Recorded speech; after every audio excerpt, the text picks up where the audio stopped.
जय श्री कृष्ण प्रिय भाई बहनों, हार्दिक अभिनंदन है आपका सच्ची कहानियों की श्रृंखला में। हमारे दुख का प्रमुख कारण है हमारा अज्ञान और हमारा असंतोष। यदि किसी प्रकार वह मिट जाए तो हमें परमानंद की अनुभूति स्वतः ही होने लगेगी। लोग प्राय धन में सुख ढूंढते हैं। यदि धन में ही सुख होता तो जो बड़े बड़े धनी लोग हैं, क्या वो सुखी नहीं होते? परंतु ऐसा नहीं है। आइए चलते हैं आज की सच्ची कहानी की ओर। यह सच्ची कहानी है भक्त रामचंद्र की। दक्षिण में करवीर, जो कि वर्तमान में कोल्हापुर है, के पास ऊड़ा नदी के तट पर एक गांव में एक ब्राह्मण परिवार रहता था। 2 स्त्री पुरुष थे और तीसरा एक छोटा सा शिशु था। ब्राह्मण वृत्ति से गृहस्थ का निर्वाह आसानी से हो जाता था। घर में एक तुलसी जी का पेड़ था। भगवान सालग्राम की पूजा होती थी। पत्नी बड़ी ही आज्ञाकारी थी। पति पत्नी की रुचि का आदर करने वाले थे। दोनों में धार्मिकता थी। अपने अपने में कर्तव्य का ध्यान रखते थे। जीवन सुखमय व्यतीत हो रहा था, परंतु दिन बदलते देर नहीं लगती। सुख का प्रकाशमय दिवस सहसा दुख की अमां निशा के रूप में परिणत हो जाता है। मनुष्य सोचता है जीवन सुखमय भी बीतेगा, ये आनंद के दिन कभी पूरे होंगे ही नहीं, इस प्रेम मदिरा का नाश कभी उतरेगा ही नहीं। परंतु विधाता के विधान से बात बिगड़ जाती है। कितनी आशा से, अंत स्थल के कितने अनुराग से, हृदय के सुधामय स्नेह सलिल से जिस जीवनाधार वृक्ष को सींचा जाता है, वही सहसा विछिन्न होकर हमारे हृदय के सारे तारों को छिन्न भिन्न कर देता है। जन्म मृत्यु का चक्र 24 घंटे चलता रहता है और बड़े स्पष्ट भाव से वह घोषणा करता है कि जीवन क्षणभंगुर है, सुख अनित्य है और आशा दुख परिणामिनी है। गांव में एक बार जोर से हैजा फैला और देखते ही देखते प्राण प्रतिमा ब्रह्मांडी काल के कराल गाल में चली गई। ब्राह्मण महान दुखी हुए। मातृहीन शिशु की भी बुरी अवस्था थी। कुछ दिनों बाद ब्राह्मण भी हैजे के पंजे में आ गए और दुध मोहे नन्हे से 2.5 वर्ष के बच्चे को छोड़कर वरवश चल बसे। बच्चे में अटका जी, परंतु मृत्यु की अनिवार्य शक्ति के सामने कुछ भी बस नहीं चलता। गांव से बाहर एक साधु रहते थे जो काफी पहुंचे हुए थे। पता नहीं उनके मन में कहां से प्रेरणा हुई। ममता के उस पार पहुंचकर वे उस शिशु को अपने कुटिया में ले आए और बड़े ही प्यार दुलार से उस शिशु का पालन पोषण करने लगे। अब उन महात्मा जी का पूरे दिन का बस यही काम था कि उस शिशु को नहलाना, दुल्हाना और उसके वस्त्र आदि बदलना तथा उसकी देखरेख करना। अपना जो ज्ञान था वह भी उन साधु महात्मा ने उस बच्चे को देने की पूरी चेष्टा की। परिणाम यह हुआ कि जब वह 16 वर्ष की उम्र में हुआ तब वह महान साधक बन गया। अहिंसा, सत्य, प्रेम, संयम उसके स्वभाव बन गए। भगवान की भक्ति का स्रोत उसके अंदर से फूट निकला और उस सबको पवित्र करने लगा। उसकी वाणी अमोघ हो गई सत्य के प्रताप से और उसकी प्रत्येक इच्छा फलवती हो गई। संयम और त्याग की महिमा से वह बाहर और भीतर से सच्चा महात्मा हो गया। उसका चेहरा ब्रह्म तेज से चमक उठा। सबका समय निश्चित है।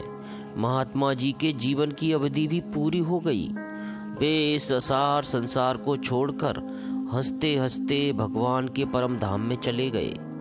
बालक निराश्रय तो हो गया, परंतु महात्मा जी की कृपा से उसे कोई शोक नहीं हुआ। भगवान का विधान उसने सिरोधार किया, आदर पूर्वक शांत हृदय से। महात्मा जी उसे रंगनाथ कहते थे। इससे उसका यही नाम प्रसिद्ध हो गया। वह दिन रात भगवान के भजन में ही तल्लीन रहता था। भगवान की कृपा से जो कुछ मिल जाता उसी पर वह अपना निर्वाह करता था। एक बार एक दुखी मनुष्य रंगनाथ जी के पास आया। उसने उन्हें एकांत में अपना दुख सुनाया। उसका दुख था धन की कामना का। रंगनाथ जी को उसके दुख से दुख अवश्य हुआ, परंतु उन्होंने अपने मन में कहा कि यह भूल से ही इतना दुखी हो रहा है। यदि धन में सुख होता तो इतने धनी लोग हैं, उनका जीवन तो सुखमय होना चाहिए था, परंतु वे फिर दुखी क्यों हैं? अतः दुख का प्रमुख कारण तो अज्ञान जनित असंतोष का होना है। यदि वह किसी प्रकार मिट जाए तो वह सर्वदा सुखी रह सकता है। रंगनाथ जी ने उसको समझाने की चेष्टा की, बड़े प्रेम से सबको सब बातें बताईं, परंतु उसे संतोष नहीं हुआ। उसने कहा, एक बार आप अपने मुख से कह दें कि मेरे खूब धन हो जाएगा तो बस मैं कृतार्थ हो जाऊंगा। रंगनाथ जी ने कहा, भाई प्रथम तो यह बात है कि मेरे कहने से होता ही क्या है। दूसरे, जब मैं प्रत्यक्ष यह देख रहा हूँ, यह अनुभव कर रहा हूँ कि अधिक धन होने से तुम्हारा दुख बढ़ेगा, घटेगा नहीं, तब मैं यदि सचमुच तुम्हारा हित चाहता हूँ तो तुम्हें वह मिले ऐसी इच्छा क्यों करूँ। अंत में श्री रंगनाथ जी ने कहा कि आप एक काम करें, सर्वात्म भाव से श्री भगवान के शरण होकर उनके सामने अपनी सारी परिस्थिति रख दो और उनसे विनय करो कि वे तुम्हारे लिए जो कुछ मंगलजनक समझते हो वही करें। सचमुच अभी वे तुम्हारा मंगल कर रहे हैं, कल्याण कर रहे हैं, परंतु विश्वास नहीं होता, इसी से दुख होता है। भैया, भगवान के विधान में प्रसन्न रहो, वे मंगलमय हैं। इस प्रकार बहुत समझाने पर जब उसको संतोष नहीं हुआ, तब परम तपस्वी रंगनाथ ने उसको एक बार आंख मूंदने को कहा। उसने आंखें मूंदी तो क्या देखता है कि उसके जाने पहचाने बहुत बड़े बड़े धनी लोग, जिनको वह बहुत सुखी समझता था, भीषण नरक अग्नि में जल रहे हैं। उनमें से एक कह रहा है, सत्य है, धन का ही यह भीषण परिणाम है। मैंने धन के मद में पागल होकर इतना अहंकार किया, मैंने कभी किसी को कुछ नहीं समझा। ज्यों ज्यों धन बढ़ता गया त्यों ही त्यों मेरा लोभ भी बढ़ता गया। मैंने छल बल कौशल से दूसरों का धन हरण किया। लोगों में बड़ा धर्मात्मा और सुखी माना जाता था मैं, परंतु उस समय भी मैं जलता ही था और आज तो इस नरक अग्नि में जैसे भीषण यातना भोग रहा हूँ। इसे मैं ही जानता हूँ।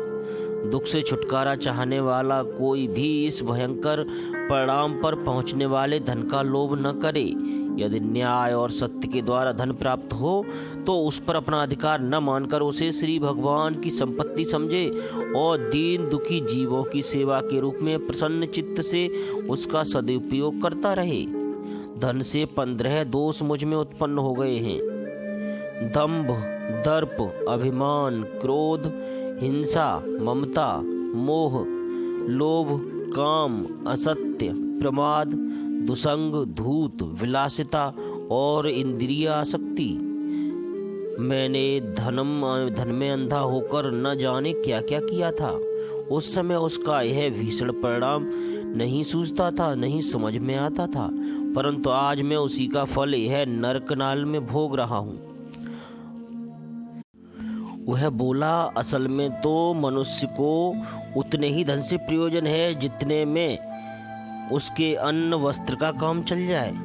अधिक धन का लालच तो भोग वासना के कारण होता है। मैं उस समय इस बात को भूल रहा था। अब तो हे भगवान, किसी प्रकार यहाँ से छुटकारा मिले तो पीड़ा दूर हो। दूसरे ने कहा, मैं बहुत धनी था, किसी भी प्रकार से धन बटोरना ही मेरे जीवन का उद्देश्य बन गया था। मैंने धन को कभी गरीबों की सेवा में नहीं लगाया। इससे पहले तो सांप बना और अब इस दुर्गति को भोग रहा हूँ। कुछ नरकी जीवों ने और भी कई बातें सुनाई। फिर नरक यंत्रणा के मारे सभी फुफकार कर रोने लगे। उनका आर्तनाद सुना नहीं जाता था। बड़ी ही करुण दृश्य था।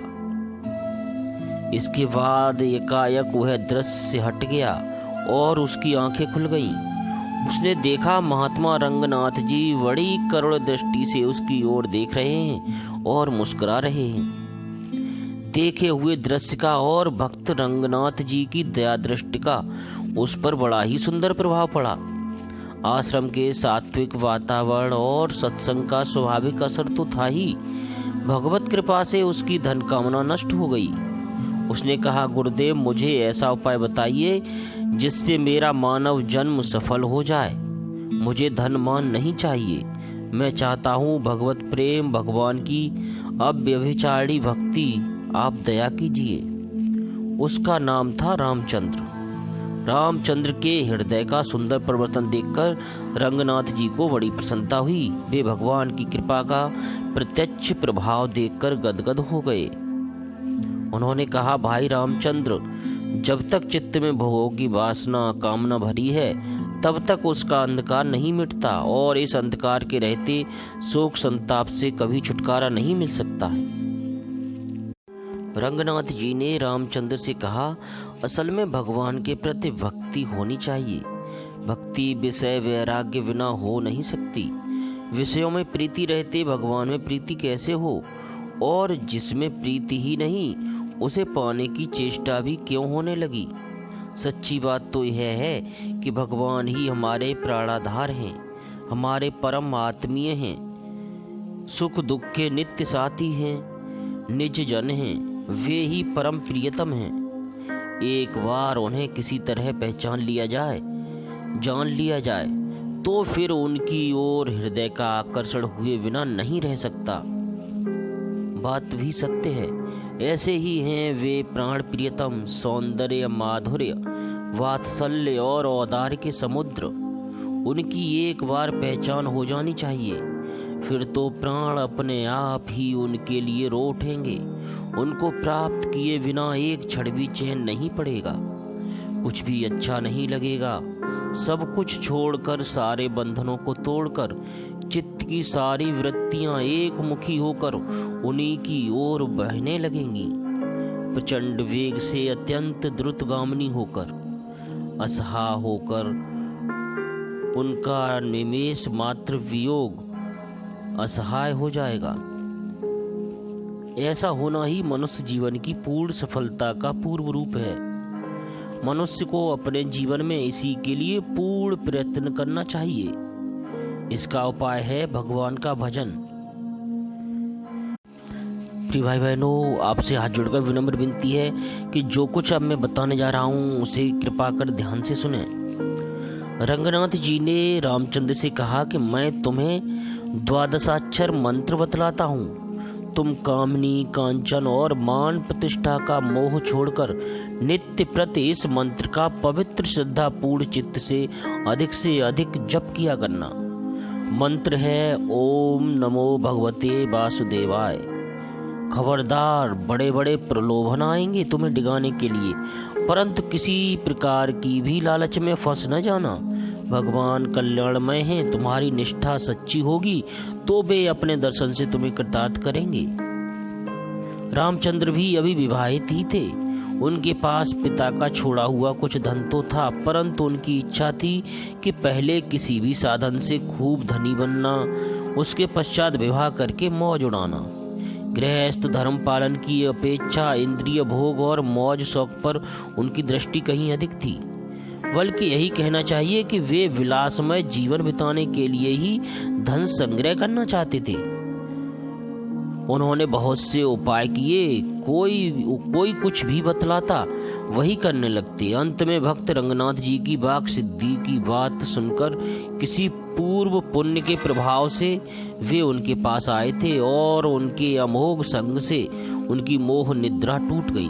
वे जग गए और घर लौटकर संत की आज्ञा अनुसार लग गए भगवत कृपा प्राप्त करने के लिए द्वादशाक्षर मंत्र के जप में।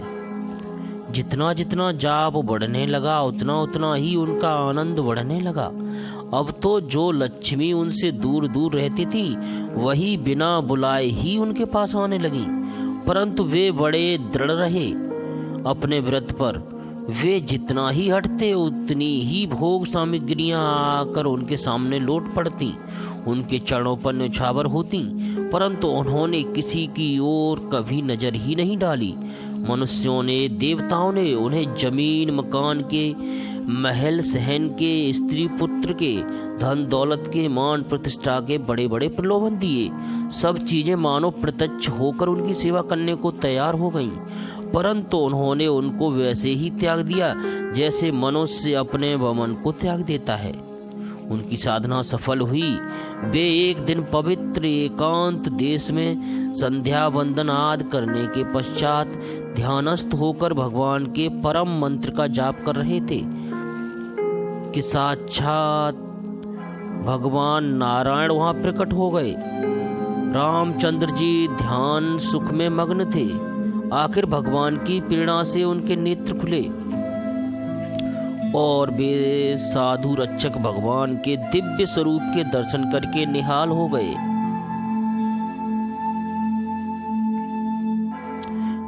निर्निमेष नेत्रों से रूप सुधा का पान करने लगे। किसी तरह भी तृप्ति नहीं होती थी।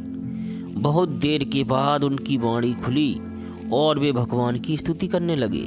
भगवान ने प्रसन्न होकर उन्हें अपनी प्रेम भक्ति दान की। जीवन सफल हो गया रामचंद्र का।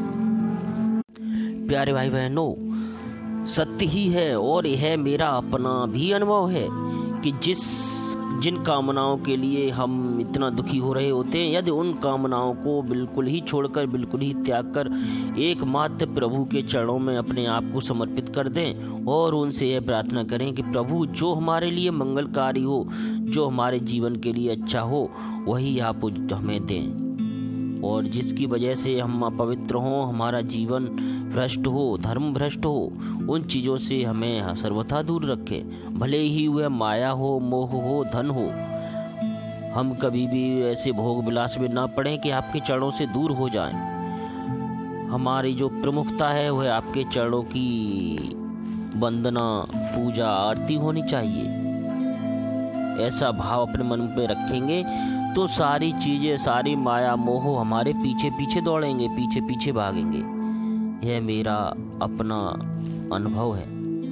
अगली किसी सच्ची कहानी में फिर से मिलते हैं। तब तक के लिए हरे कृष्ण कृष्ण कृष्ण हरे हरे, हरे राम राम राम हरे हरे।